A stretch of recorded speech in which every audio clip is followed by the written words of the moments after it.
Hello, guys. Thank you so much for sharing in this fun episode of the Enneagram and Marriage podcast.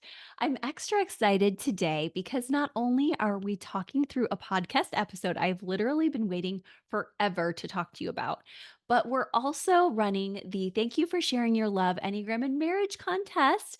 And I am so thankful. It's been almost 1 year for my book, The Enneagram and Marriage. This is a book born of love. This community brought tears to me, both because my editor was a 4 and because it felt so beautiful to get to do this book with all of you and the community at large on Instagram, and I'm just thankful. So I wanna make sure I do a contest instead of just pushing ahead, and I'm stopping and I'm pausing, and if you've left a review for this book anytime in the past year or the podcast, or if you wanna do so now, I am so excited to enter you in a contest to win a signed copy, but also our glow guide, whichever pairing type you like for you or a friend, a deep dive guide for you and your partner, or again for friends, and just also a fun mystery dinner game. You probably know Wes and I write mystery dinner games with another couple, and we're just so happy to, as a group, share the love with you. And also, of course, in the books, where we're getting into the nitty gritty of marriage and podcasts where we do the same. I just want you to make sure you are well equipped for whatever life throws at you. And I hope you feel that. And again, thank you for sharing the love. I would love to award you with the contest winning. So make sure you enter the contest. All you have to do, as you know, is make sure you share your referral with us. You can share it at enneagramandmarriage@gmail.com, or you can share it at the Instagram, either of the Instagrams, but most people go to Enneagram and Marriage at Instagram. So thank you. And let's continue to celebrate by honoring your home, your setting, where all the stories are told. We know that setting matters, and that nowhere is that more true in real life than in the story of your relationship. And so today's episode is about that setting. And it's so funny. This topic is not typically talked about on podcasts or researched, but it is, I'm telling you, very real for the couples I work with. So much to the point that I almost can't count how many times I've said, I need to do an episode about this. And this is how your furniture and surroundings affect your marriage. So, we have talked a little bit about sensory integration and how some people are more sensitive, of course. But what we haven't done is really a full episode to give you some awareness and tips around your bed choice, your couch choice, your furnishings choice, just the ways that the home that we live in actually affects our marriages. So that's what we're doing today. And I've compiled some research, but also just some actual qualitative research, as I said, from so many sessions where this is a hot topic. So I am hoping you're already starting to think about your life and a little bit about how your furniture has affected your marriage. That is a good place to start. So just right away, you might be thinking about, oh, yeah, I remember when we had to merge our furniture and how we fought over this or that piece. Others of you might be thinking about, like, yeah, my spouse is really sensitive about furniture, but for me, I don't really care as much. And in most cases, you probably even right now have some bed or couch or chair or decorative pieces that have caused conflict for you. And if you have, you're not alone. I know Amy Poehler has actually said that IKEA is actually Swedish for argument, because she knows the truth is that so many people have fights about their furnishings, and whether they're buying them and having a fight about that, or just fighting about how to actually make it work once you've actually found what pieces you want and where you're going to put it. Boy, do I know this is a common issue. And I also know our Enneagram 2s often really love to move their furniture around. So if you're any one of you who has a 2 arrow or are a 2 yourself, you're probably like right now, like, yes, furniture matters. And I love to move it around. And we're not going to pathologize anybody today with your preferences and sensitivities, because the truth is, I think that's the big issue in marriage is people tell stories. We know they tell narratives about their wounds, and oftentimes we're negatively scanning to make sure that we're healthy and safe. And in that scanning and negativity, often we tell the stories that our partner doesn't love us because they're not hearing our needs in our home. And I'll give you a concrete example and then we'll also talk about it at large. But just even our bedding. I've had couples talk to me about that this week where they'll say, this is the mattress type that I like. My spouse doesn't understand that. This is the temperature I like on the bed. This is the time I like to go to sleep. And this kind of just setting matters so much to people that oftentimes there's a lot of guilt and shame around whether they should be sleeping in the same bed or not. 71% of people share about the fact that they have conflicting sleep schedules or snoring, or 58% say they have different temperature preferences. Um, but what's interesting is that at least 44% of people are wondering, what am I doing in this relationship when we can't even get this right? And I want you to know something. Everybody is unique. Everyone is going to have preferences and they're not all going to be the same. So let's break down any hierarchical sort of themes that you may have had coming into that. Like, oh, my spouse is better than me, or they're worse than me, or I'm better than them or worse than them. There's no hero or villain when it comes to our furniture, guys. And how funny that maybe some of us are just in that space where we're like, I am sleep deprived. So, yes, I'm mad.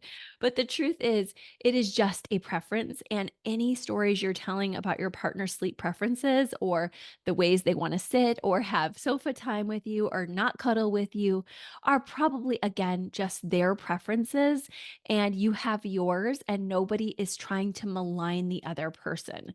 So I wanted to let you know that because I think it's really sad, but it's true that a lot of people have these arguments around decor styles, home gadgets, color schemes. In fact, there's a study that said the average couple will actually have 72 arguments in a year about home decor. So it's important that you know open communication is helpful, and making sure you're flexible is helpful as well. And I want to add to that that being creative with this whole process is very helpful as well, because if you're only thinking inside the box, you might forget the simple truth that you can also come up with ideas neither of you has had. Like, oh, I love this painting and I love this painting. Well, what about this one that neither of us has thought of? And this could go for cars. I know that Wes is very particular about cars, always have been, always has been. I, on the other hand, have had seasons where I don't care as much and seasons where I do. But what's been important for me is in those seasons to tell the stories that are healthy versus, oh, Wes cares more about cars and doesn't care about mine, which is not true. It's that Wes cares more about cars and I care more about other things. So in the seasons where I do care more about cars, I can tell that to Wes and say, oh, this is a season where that means something to me. That is an example of what you can do. But in general, I wanted you to know this is a big issue, not just for you, but for so many other people. And also, I wanted you to know that what's so helpful for most couples is just knowing that alone, you're not alone. And everybody has their own preferences for falling asleep or where they want to fall asleep. And it doesn't make or break your marriage because you have those preferences. What can make or break your marriage, however, is the way you frame those issues.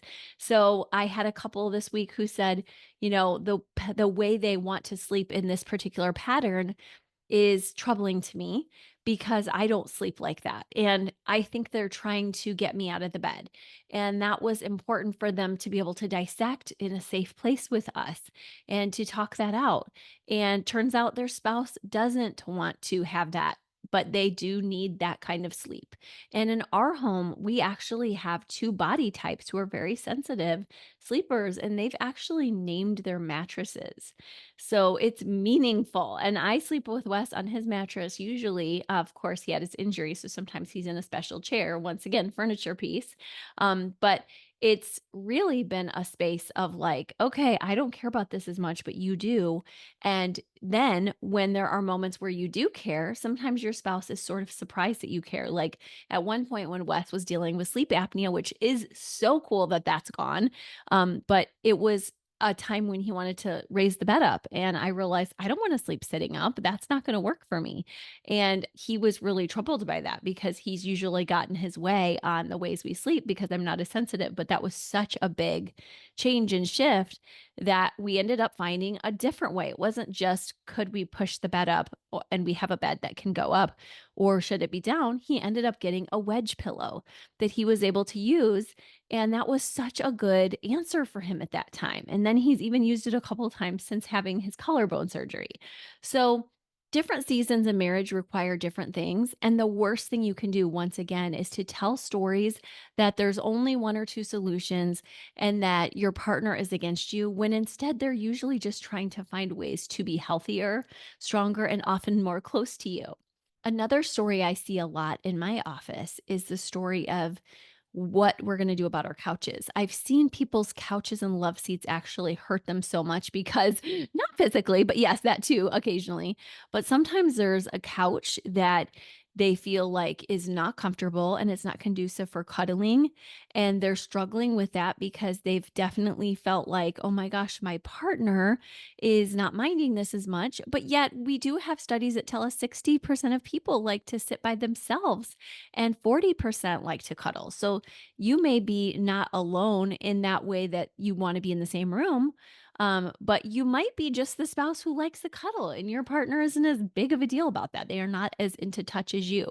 But I do want you to know that often being touchy and cuddling can procure better feelings together. So you might want to add that in and say, well, no wonder we're feeling more distant. We always sit, ever since we got this or that couch, at the opposite ends of the spectrum, and we miss each other.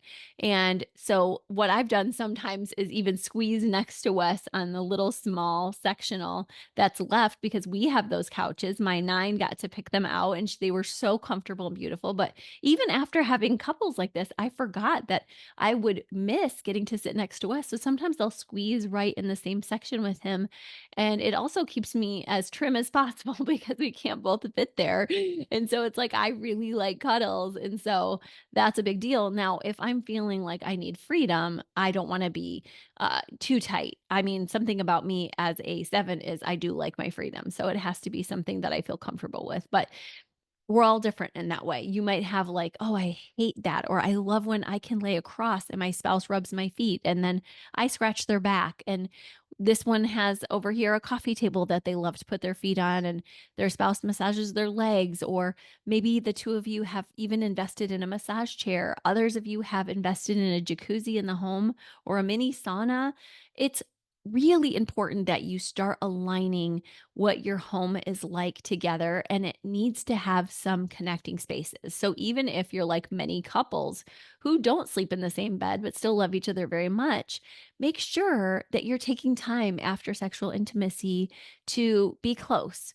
Or make sure you talk about those stories that you're telling, like, oh, all you want me to do is have sex with you.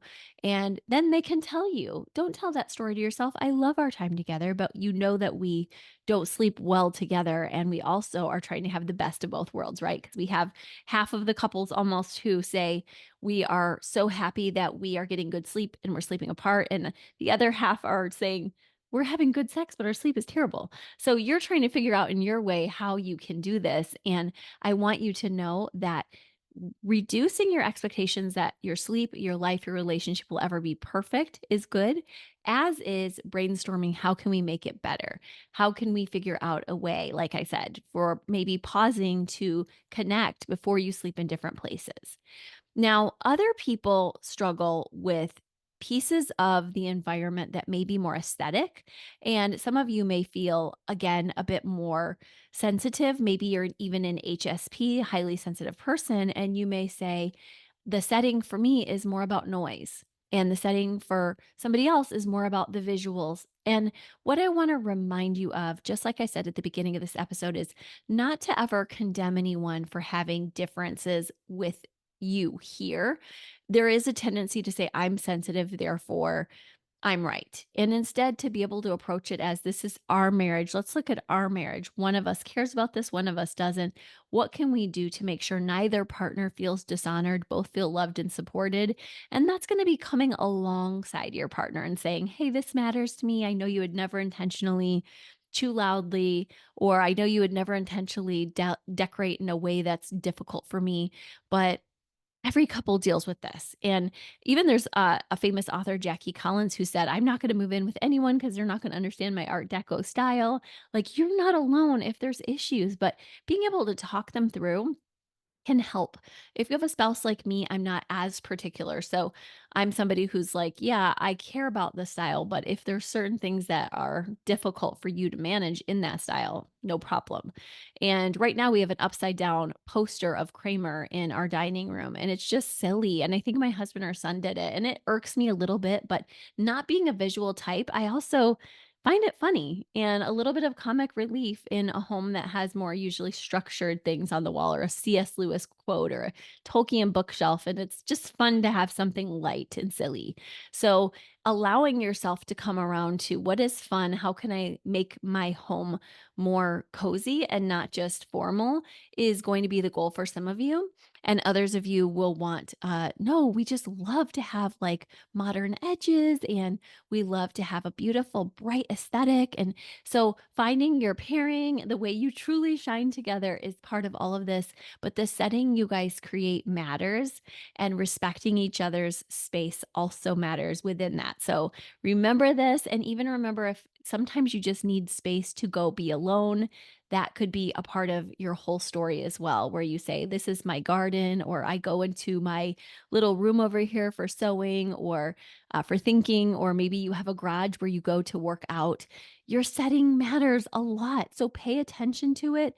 And even if you're just like, I have to go to the thrift store, I don't have the budget, go and get a coffee table or something fun, set up a little book corner, whatever you need to do to start owning your space and being careful and aware that it doesn't take you guys apart, is what I want for your marriage. So that is your big assignment for me this week. If you've got a TV in your bedroom and you're distracted and not with each other, toss it. If you've got a big dining room table and you're at either end, take that leaf out in the middle and come back to each other. It's worth the extra 10 minutes it's going to take.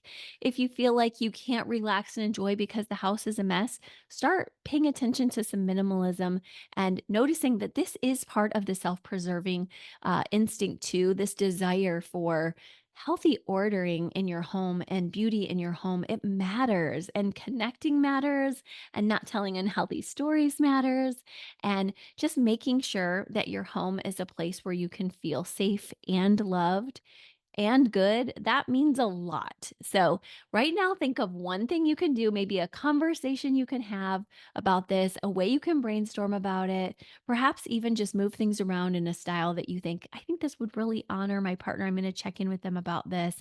These are all great ways to make sure this conversation doesn't just stay here as an interesting point, but actually goes home and brings you guys closer.